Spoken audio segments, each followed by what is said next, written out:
got another win. This was truly a team win. We had a lot of people that played well.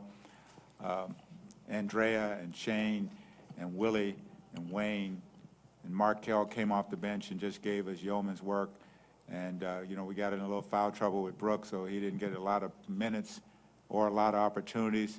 But everybody else picked up the slack, and, coming down the stretch in the fourth quarter, from the start of the fourth quarter down, I thought the substitution guys that were in the game, kept the lead for us, got the lead back, and then kept it for us. And then we went back with Joe and Thad, and we were able to, sustain and get the win. But I thought, we shot the ball well again, 43% from the threes, 50 from the field. We got 27 free throws, which was huge. And then again, we had 22 assists. So, except for the 19 turnovers, and I thought we had 10 turnovers at halftime. We only gave up 6 points in the second half.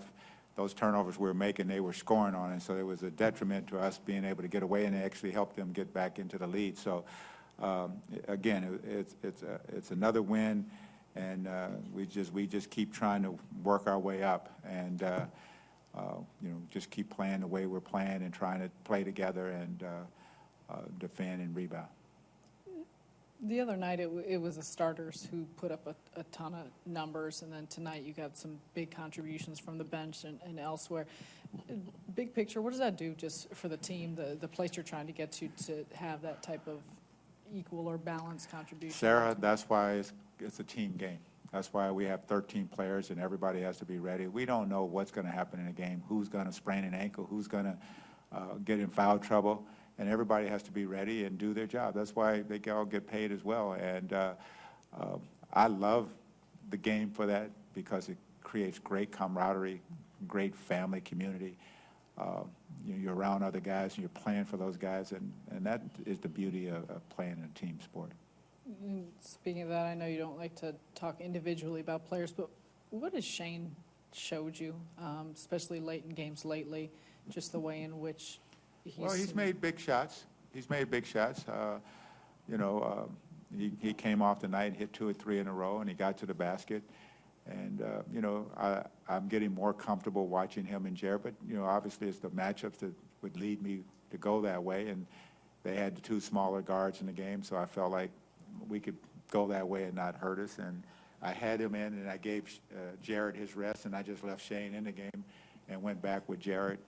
And then eventually I came back with Joe and Thad. And, the big decision for me was, do I go with Willie, T-Rob, or Andrea when Brooke got his 5th foul? And I decided to go with Andrea simply because, he was going to give us a guy that could score the ball from the perimeter, keep the court open, keep them honest. And, we got a couple offensive rebounds because, the bigger guy was out there trying to guard him when a shot went up, and Thad was able to go get a rebound or 2, and so it all played out for us, and I'm just thankful we got another win.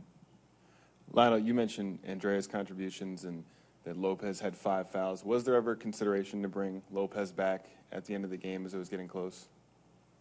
It was close the whole game. I mean, what are you talking about? Well, in the last few minutes, was there ever consideration? I know, but it was close. He said a whole lot of time, and he was close. I was just, we were ahead. Mm-hmm. We've been behind, and we needed a different look maybe, but we were ahead.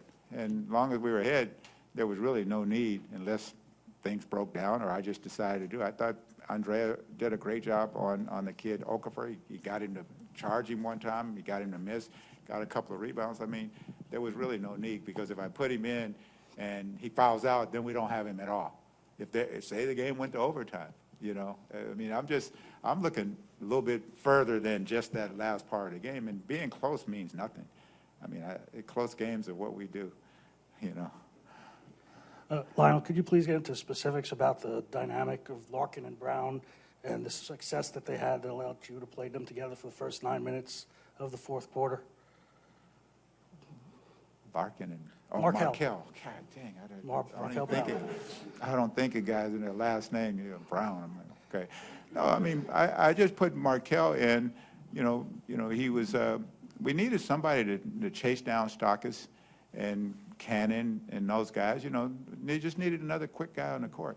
And he did a nice job, and, you know, he came through and hit another 3, and, you know, just what we ask him to do. I mean, that's important. Just go out and do your job, and may not be long minutes, but they're always significant minutes. And that's what I try to sell them on, you know. When you go in a game, it's for a purpose. Go in there and make it happen.